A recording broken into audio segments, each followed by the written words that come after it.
Muy bien, les voy a pedir que abran sus Biblias en Mateo capítulo 6. Vamos a leer los versículos 9 al 13.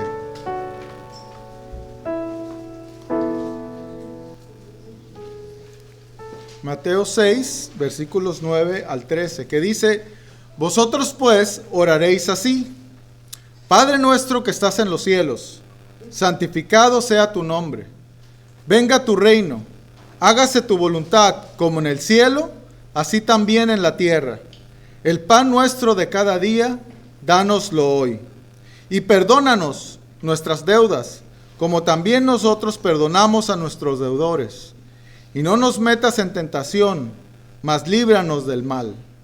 Porque tuyo es el reino, y el poder, y la gloria, por todos los siglos. Amén. Entonces el día de hoy vamos a hablar acerca de la oración eficaz. ¿Y qué hace que tu oración sea eficaz o ineficaz? Bueno, en los versículos 7 y 8, dice el Señor Jesucristo, o podemos ver que la vana repetición hace a una oración ineficaz, ¿verdad? Dice así, y orando, no uséis vanas repeticiones como los gentiles, que piensan que por su palabrería serán oídos. No os hagáis pues semejantes a ellos, porque vuestro Padre sabe de qué cosas tenéis necesidad antes que vosotros le pidáis. La verdad es que es increíble pensar que después de esta advertencia del Señor Jesucristo, mucha gente hace de esta oración una vana repetición.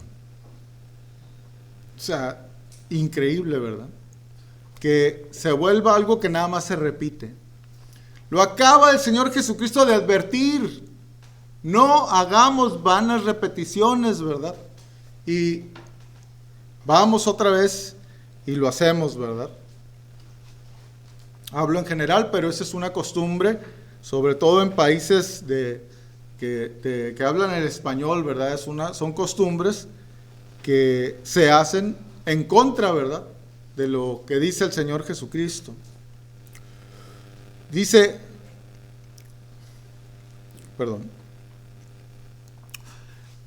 Porque la oración no es como la lámpara de Aladino, ¿verdad?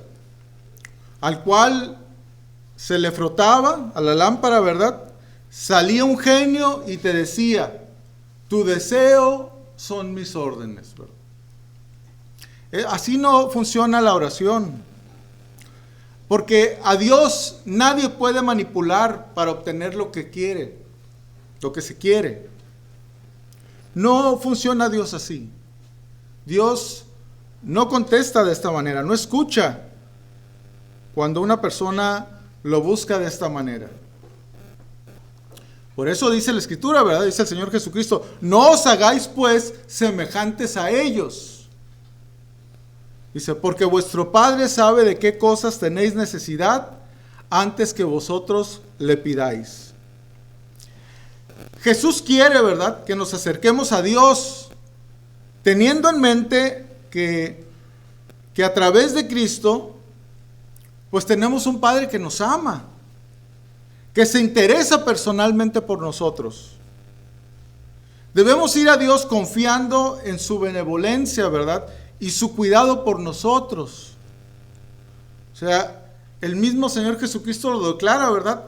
Vuestro Padre sabe de qué cosas tenéis necesidad antes que vosotros le pidáis. Porque tenemos un Padre en los cielos, ¿verdad?, que todo lo ve, que todo lo sabe, que le importamos y que nos ama. Bueno, la palabra clave, ¿verdad?, en esta predicación es la palabra eficaz. Y algo eficaz es algo que produce el efecto esperado. Bueno, ¿cuál es el propósito de la oración? Cuando Jesucristo da un ejemplo de lo que no se debe hacer, dice hablando de estas personas, dice que piensan que por su palabrería serán oídos. Entonces, ¿cuál es el propósito de la oración? Pues ser oídos por Dios. Queremos que nos escuche, ¿verdad? No hablar al viento, ¿verdad? Como se usa la frase, ¿verdad? Y implica, pues, que sean contestadas nuestras peticiones. ¿Quieres tú ser oído por Dios? Bueno, en primer lugar, la oración eficaz es aquella que produce el efecto esperado por Dios. No el efecto esperado por el que está orando, sino de aquel a quien se le está orando. De otra forma, ¿verdad?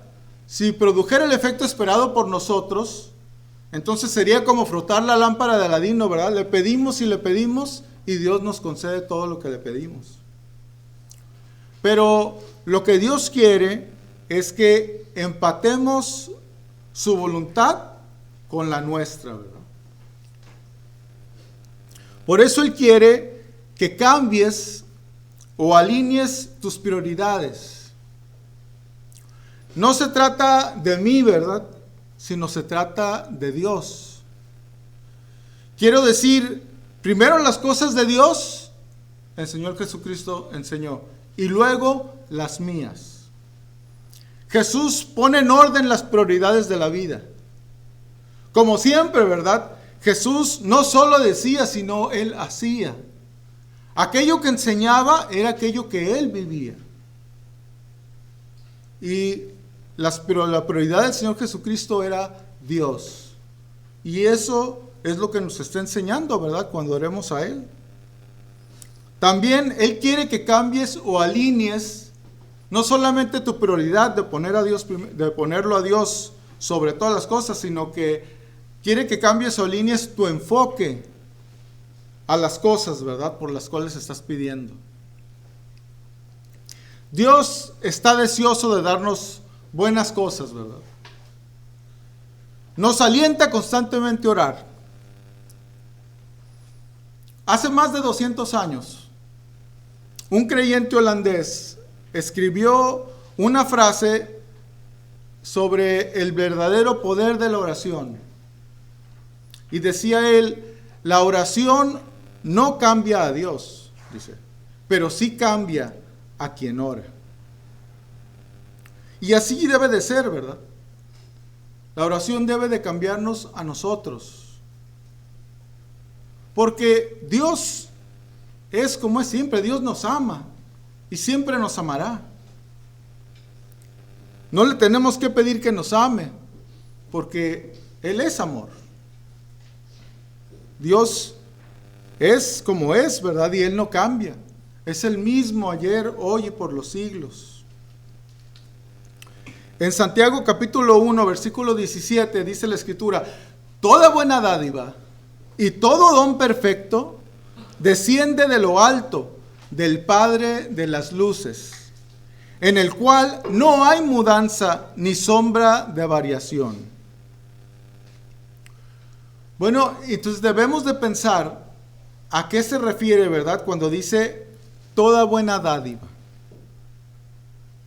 Dice, toda buena dádiva y todo don perfecto. No necesariamente se está refiriendo a bendiciones terrenales, ¿verdad? Porque Dios da poder a quien Él quiere, sea cristiano o no sea cristiano. Nos permite a algunos nacer en lugares o países más privilegiados que otros, en donde tal vez unos cristianos pues estén siendo perseguidos por creer en Dios, ¿verdad? Y en otros lugares no solamente no somos perseguidos, sino que pues tenemos abundantes bendiciones de muchas maneras, ¿verdad? Tenemos también hay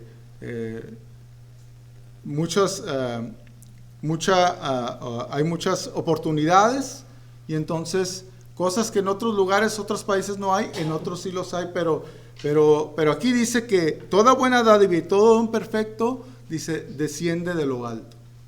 Viene de Dios, ¿verdad? Todas estas cosas que son buenas y son perfectas. Y sin duda que Dios nos tiene muchas cosas buenas, ¿verdad? O perfectas para darnos. Y está esperando a que estemos en la posición de recibir estas cosas para nuestro bien. Tal vez si nos las diera en este momento, las malgastaríamos, ¿verdad? O no serían para nuestro provecho espiritual. Entonces, porque Dios ve todo, ¿verdad? Porque a veces nuestras motivaciones no son las correctas y por lo tanto Dios a veces se detiene de darnos cosas, ¿verdad? Eso es lo que dice Santiago capítulo 4, versículo 3, dice, pedís y no recibís, porque pedís mal, para gastar en vuestros deleites. Entonces, no estamos en una posición de recibir una bendición de Dios, entonces, pues Dios detiene aquello, ¿verdad? Cambia o alinea tu enfoque, ¿verdad? También es muy importante que lo hagamos en cuanto a las adversidades por las que pasamos. ¿Por qué permite Dios las adversidades?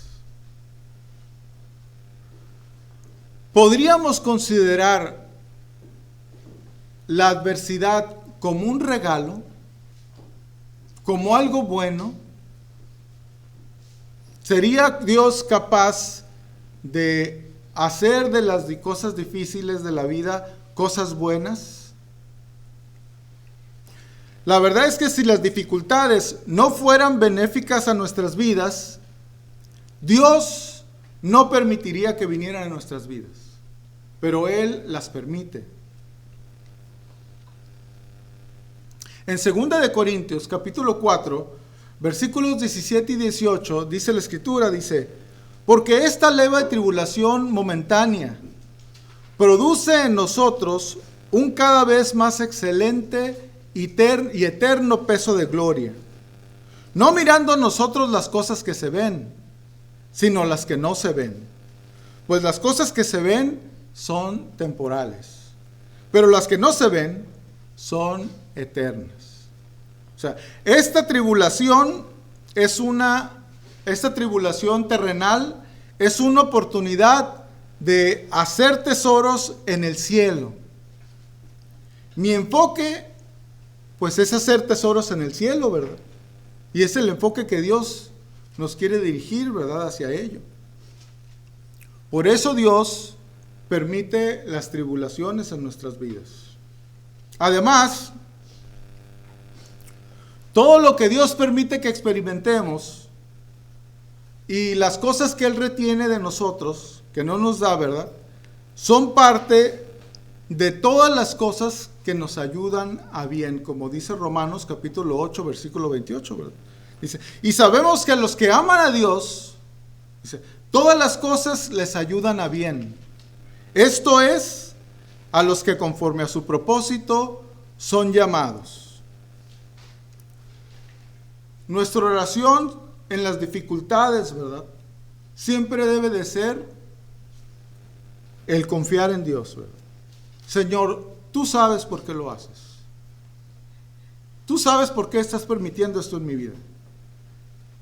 Y mi enfoque, como dice Romanos 8:28, es amar a Dios. Permíteme seguirte amando, ¿verdad?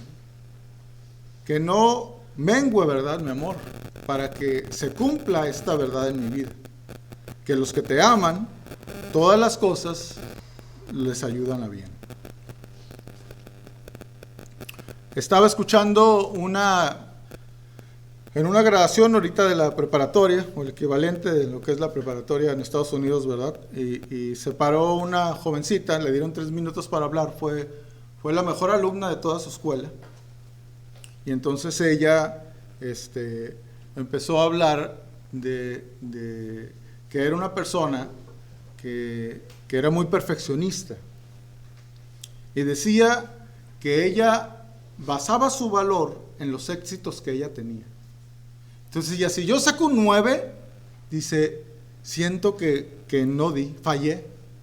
O sea, para que valga lo que hago, tengo que sacar un 10, decía. Y entonces, pues esta jovencita, 2 años antes, había perdido a su mamá. Y entonces ella decía, los éxitos no me ayudaron. Dice, porque los éxitos son temporales. Las cosas temporales aquí se quedan. Pero las de Dios, esas sí son eternas. Y entonces ella vio las cosas de diferente manera, ¿verdad? Decía, las cosas eternas son las que valen y son las que Dios me ha dado, ¿verdad? Y entonces ella comentaba, pues que su mamá le había ayudado y le había guiado a conocer a Cristo. Y entonces, pues ella ahora les decía a ellos, no importa, ¿verdad? Si eres muy exitoso, pero si lo eres o si no lo eres, son cosas solamente temporales. Pero las eternas, esas son las que valen, ¿verdad? Tú vales para Dios, porque eres hecho conforme a su imagen y su semejanza, ¿verdad? Y entonces, pues ella pudo dar un testimonio, ¿verdad? De engrandecer a Dios en su vida. No solamente en lo que dijo, ¿verdad? Sino en la manera en la que ella pues se portaba en la escuela y en la manera en que ella también hacía las cosas. Y es que sin duda que Dios nos tiene muchas cosas buenas, ¿verdad? Preparadas para darnos. Y está esperando, ¿verdad? Decía, a que estemos en la posición de recibirlas para nuestro bien.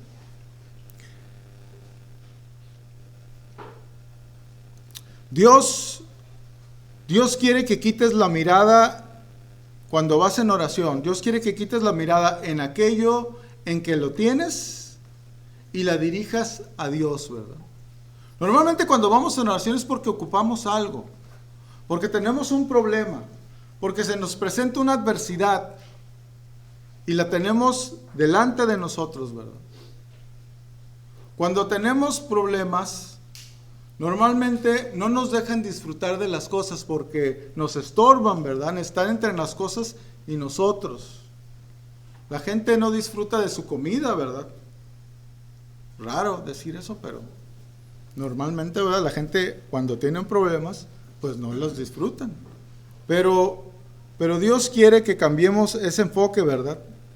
De que cuando vayamos a Él, entonces el enfoque sea Dios, no sea tu problema, sino que sea Dios, como el Señor Jesucristo nos dice en este modelo de oración, ¿verdad? Que Él presentó. Dios quiere que quites la mirada de aquello en lo que la tienes, ¿verdad? Y la dirijas a Él. Bueno, en segundo lugar, la oración eficaz es aquella que busca santificar el nombre de Dios por encima de todo. Dice, Padre nuestro que estás en los cielos, dice, santificado sea tu nombre. No solo de palabra, ¿verdad? Sino de hecho. No solo abriendo los labios, ¿verdad? Sino cumpliendo lo que decimos, ¿verdad? Él cambia el enfoque de la oración de nosotros, les decía, y lo coloca directamente en Dios. Pidiéndole a Dios que ayude, ¿verdad?, a que todos los hombres puedan ver su gloria y su santidad. Pedirle a Dios que santifique su nombre, ¿verdad? Es que pues todos puedan engrandecerlo por encima de cualquier otra cosa. Porque santificar el nombre de Dios implica también cuidar nuestra santificación. Cuidar que vivamos vidas limpias. Si te importa vivir una vida limpia, entonces forzosamente estarás constantemente orando, dependiendo de Dios para que esto se cumpla. Porque las tentaciones, porque los peligros para caer están allá afuera, ¿verdad?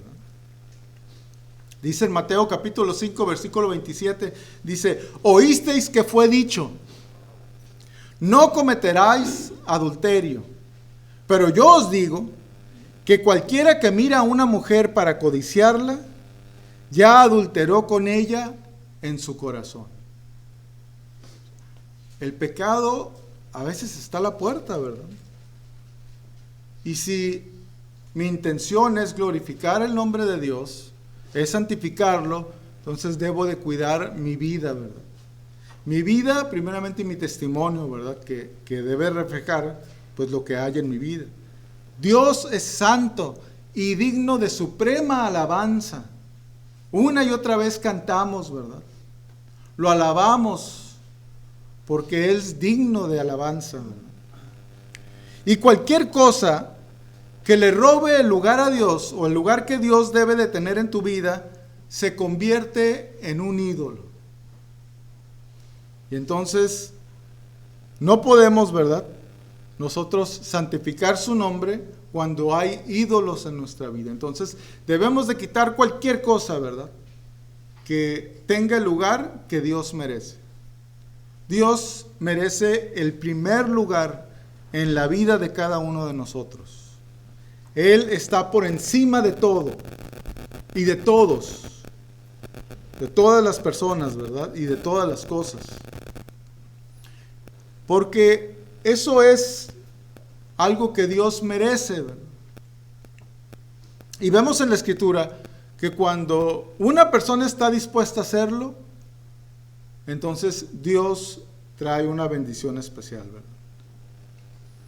Vemos la historia de Sadrach, Mesach y Abed-nego, ¿verdad? Que perdón, ahí no puse el capítulo. Pero en Daniel, creo que es Daniel 3. En Daniel 3,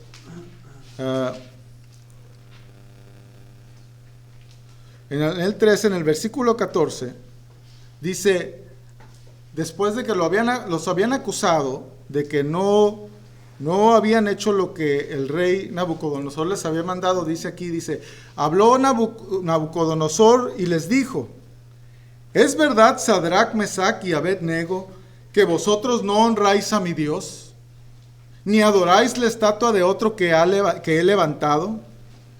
Ahora pues, ¿estáis dispuestos para que al oír el son de la bocina, de la flauta, del tamboril, del arpa, del salterio, de la zampoña y de todo instrumento de música, os postréis y adoréis la estatua que he hecho?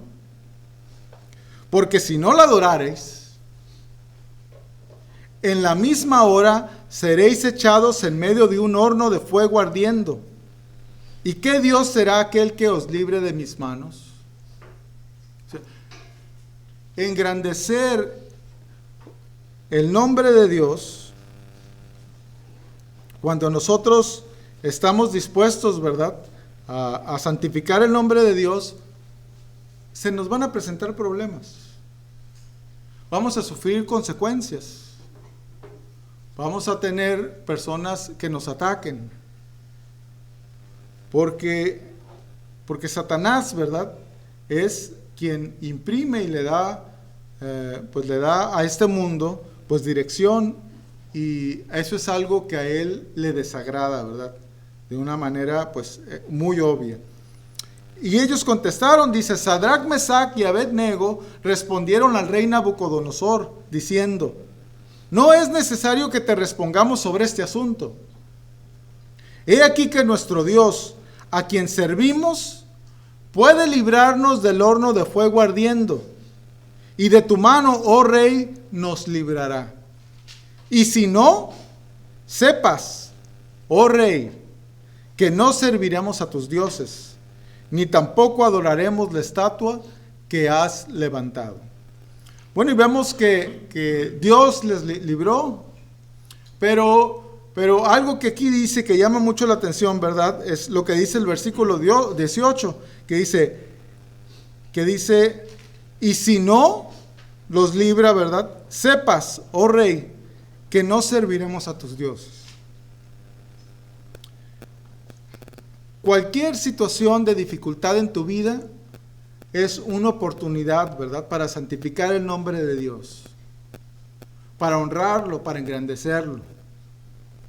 Y tal vez, ¿verdad?, Dios te libre de esa situación. Pero tal vez no. Pero debes de tener la actitud que tuvieron estos hombres, ¿verdad?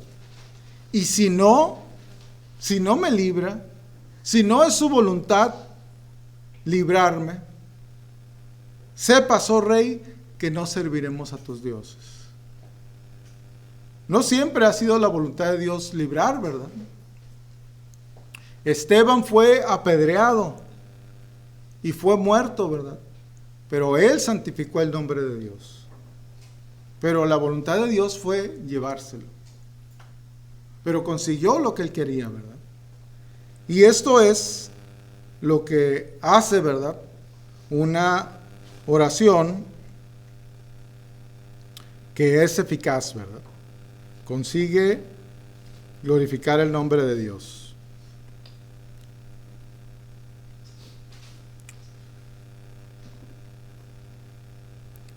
Muy bien, en tercer lugar,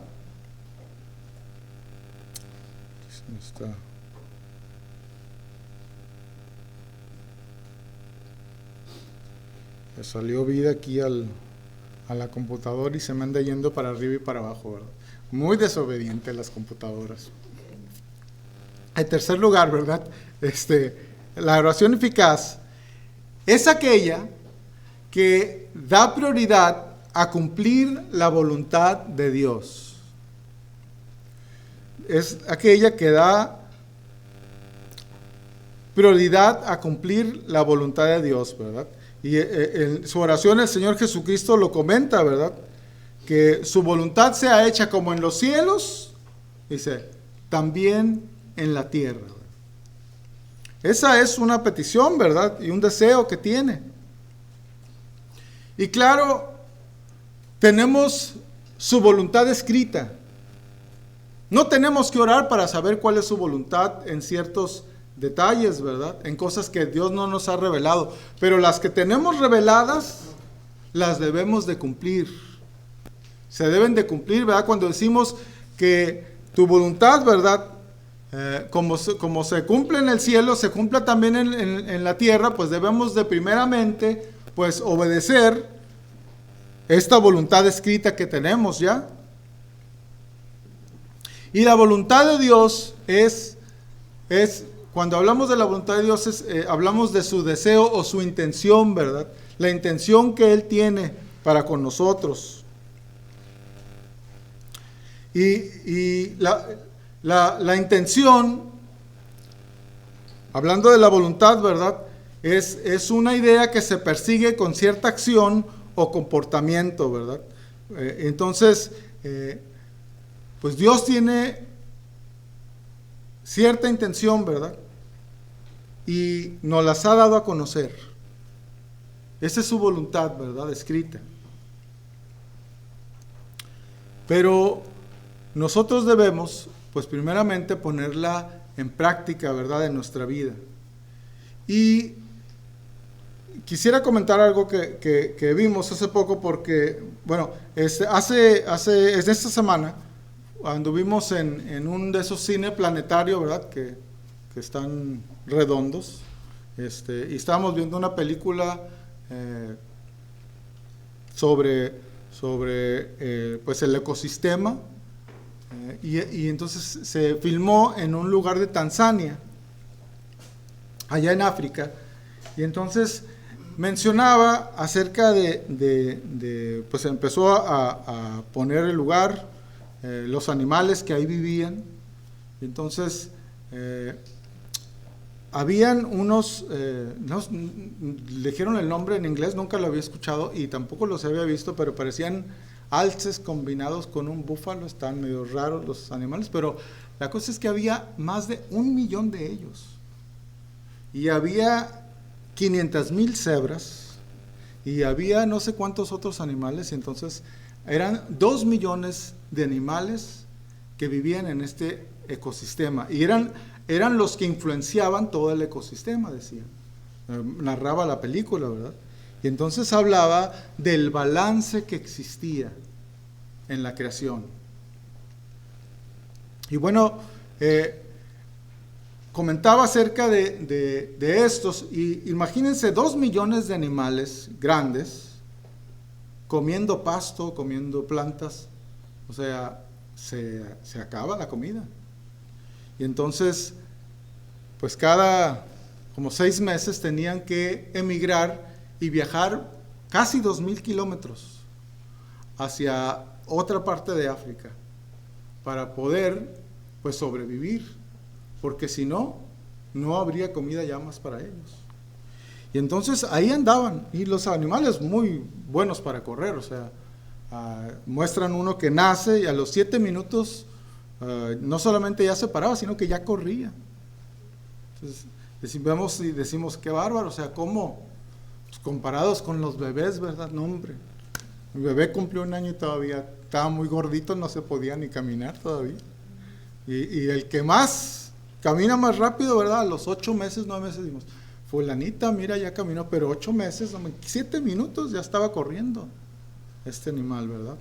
Y entonces comentaban en el ecosistema, ¿verdad? No lo comentaban en ese momento, pero aquellas personas que estudian biología y ecosistemas, pues hay 3 cosas muy importantes, ¿verdad? Que son los productores, los consumidores y los descomponedores, ¿verdad? Entonces, los productores son las plantas que producen aquello que se va a comer, ¿verdad? Los consumidores, pues eran todos estos animales que comían de las plantas, y los descomponedores, ¿verdad? Que eran animales que se alimentaban de los restos orgánicos y los transformaban en inorgánicos. Y entonces, pues fue ahí la película avanzando en el viaje que ellos hacían, y estos animales hacían por 2,000 kilómetros, y entonces iba narrando las cosas importantes que había sobre el ecosistema, ¿verdad? Y entonces, pues ellos comentaban acerca de ríos que cuando se iban, pues el río ya se había secado, entonces no tenían problema para cruzar por él, entonces cruzaban el río y ahí iban por sus 2,000 kilómetros, ¿verdad? Y entonces comentaban que en estos, mientras ellos iban en camino, acá empezaban a caer tormentas, donde habían dejado todo desolado. Y eran tormentas eléctricas y producían grandes fuegos. Y quemaban todo lo que estaba ahí, todo lo que existía lo quemaban. Y entonces decían que era importante porque si no, no iba a poder crecer con la abundancia con la que crecía. Y entonces decimos, qué bárbaro, la destrucción trae algo bueno, ¿verdad? La verdad es que son películas que pasan que pues uno aprende mucho de ellas, ¿verdad? Y pienso yo que no solamente aprende mucho de ellas, sino que aprende cómo Dios es sabio, ¿verdad? Dios todo lo sabe. Los hombres lo estaban observando y lo estaban viendo y estaban diciendo, esto está pasando, pero ellos ni en cuenta, ¿verdad? Lo tuvieron que observar para darse cuenta cómo funciona. Pero Dios es el creador de todas las cosas, Dios sabe. También sucedía que había un volcán que estaba activo, pero solamente cada 40 años el volcán producía una explosión. Y decía, producía una explosión y llenaba ahí la atmósfera. Y dice, pero todo lo que producía, dice, son alimento para las plantas. Entonces, se necesita. Y entonces, cada 40 años les daba, ¿verdad?, aquellas cosas que ya se habían acabado. O sea, otra vez, ¿verdad?, tragedias que Dios usa con un propósito, ¿verdad? Porque Dios sabe todas las cosas. Estando allá, ¿verdad?, veíamos también que decían cómo cuando empiezan a crecer el grupo de animales, dice, porque cuando llegaban y emigraban y llegaban al lugar donde necesitaban estar ahora, ya había mucho alimento y ahí tenían sus crías, ahí parían los animales, y entonces hacían de 400,000, de solamente los animales que eran como 1,000,000, 400,000 de ellos nacían en ese momento, ¿verdad? Y entonces decía, también existen problemas cuando crece demasiado la población, el lugar, ¿verdad? O los animales, y entonces decía, para que no haya ese problema, entonces había leones y había otros animales que se comían a estos. Y entonces decía, ellos funcionan, tienen un funcionamiento, que es, pues, que no crezcan demasiado. Entonces, también, ¿verdad? Decimos, ay, pobres de los animales, pero Dios tiene un plan para todas las cosas, aunque parezcan malas. Y venían después que se iban, ¿verdad? Que se iban y regresaban ahora sí a donde estaban, primeramente, regresaban, y ya cuando regresaban, ya estaba acá el pasto listo y las plantas y todo listas para que se las comieran, ¿verdad? Pero solamente tenían que atravesar otros 2,000 kilómetros, se iban de regreso, y mientras se iban y dejaban un tiradero allá, ¿verdad? Entonces llegaban otros animales, buitres y otros animales, insectos pequeños, que limpiaban todo el cochinero que dejaban, ¿verdad? Y entonces vemos que Dios tiene control de todas las cosas, no hay nada que se escapa de sus manos. Y ahora que el hombre lo entiende, mínimo aquellas personas en cuanto al ecosistema que lo puede explicar, impresiona y es causa de admiración. Pero nosotros sabemos que Dios es el que hizo todas estas cosas. Y si es verdad, es algo impresionante y es causa de admiración. Traslademos esto que sucedió a nuestras vidas. Dios sabe por qué permite los problemas.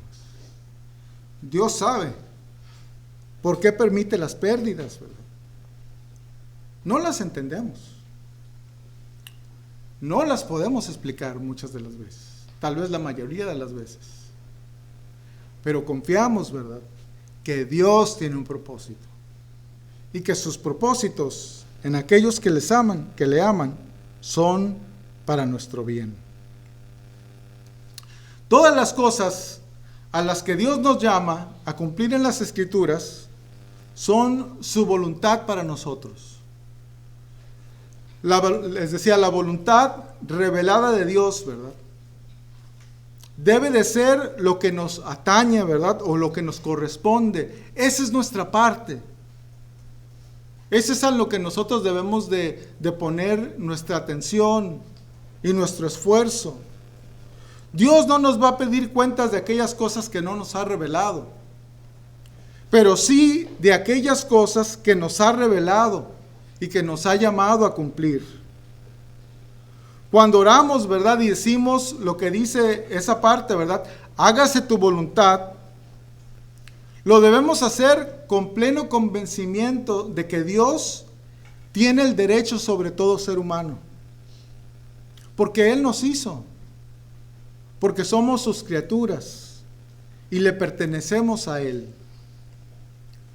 No decimos, ¿verdad?, hágase mi voluntad. Por eso la oración no debe de ser lo que tú quieras, sino lo que Dios quiera. Sino hágase tu voluntad. Pedir que la voluntad de Dios se cumpla es una demostración de la confianza que le tenemos, de que Él sabe lo que es mejor. ¿Por qué hace las cosas? ¿Por qué la destrucción? ¿Por qué los rayos y los incendios y los volcanes y sus erupciones? Dios lo sabe. Todo lo sabe Dios, ¿verdad? Es someternos, es una declaración, ¿verdad?, cuando decimos eso, donde nos sometemos a su voluntad, de que nos sometamos a su manera de hacer las cosas y a sus planes. Yo no sé por qué tú permites esto, pero yo sé que tú me estás llevando aquí, ¿verdad? Tú lo estás permitiendo. Y entonces, pues, ¿qué me quieres mostrar con esto, verdad? Ayúdame a hacer mi parte, ¿verdad? Que es cumplir tu voluntad. Y en cuarto y último lugar, la oración eficaz es aquella que aprende a depender de Dios para su provisión diaria. Aprende a depender de Dios para su provisión diaria, ¿verdad? El pan de cada día, dice, dánoslo hoy. Porque no sé si mañana abriremos nuestros ojos. No os afanéis, dice el Señor Jesucristo, por el día de mañana. Que hoy cumpla Dios. Que hoy puedas dormir, ¿verdad? Contento de que tienes vida. No importa que tengas un problema. No importa las dificultades que se te presentan. Si Dios te ha dado vida y Dios te da el día de mañana, entonces Dios se encargará de ese otro día, ¿verdad? Porque la verdad es que si tú estás haciendo las otras tres cosas, esta cuarta será fácil. Será fácil depender de Dios, ¿verdad? En aquellas cosas que Él sabe que necesitamos. Fíjense, la Escritura, el Señor Jesucristo lo dice en la Escritura, en Mateo 6:33, dice, mas buscad primeramente el reino de Dios, dice, y su justicia. Y todas estas cosas que tú necesitas, os serán añadidas. Mas buscad primeramente. Primero es Dios. A veces no dimensionamos, ¿verdad?, lo importante que es poner a Dios en segundo lugar. Es algo trágico, ¿verdad? Porque es lo que nosotros debemos hacer. Es el mandamiento más grande, ¿verdad? Buscad primeramente el reino de Dios y su justicia. Dice, porque vuestro Padre sabe las cosas de las que tenéis necesidad antes de que se lo pidáis, ¿verdad? Pero yo veo algo aquí en esta relación con Dios que nos conviene. Y esa relación es la reciprocidad. Dios no te necesita para cumplir su voluntad. Tú sí lo necesitas a Dios. Pero Dios te está poniendo en esta situación de reciprocidad, ¿verdad? Si tú te encargas de lo de Dios, entonces Él se encargará de lo tuyo. Eso es lo que debemos hacer, ¿verdad? Y eso es lo que nos está pidiendo y que nos enseña el Señor Jesucristo. El mensaje que aprendemos, ¿verdad?, en cuanto a la oración para con Dios, debe forzosamente ser que esté alineada a los propósitos de Dios o a su voluntad. Nuestra mayor prioridad es santificar el nombre de Dios y promover su voluntad, primeramente en nuestra vida. Y entonces, y lo demás vendrá por añadidura, ¿verdad?, como dice la Escritura. Que Dios les bendiga.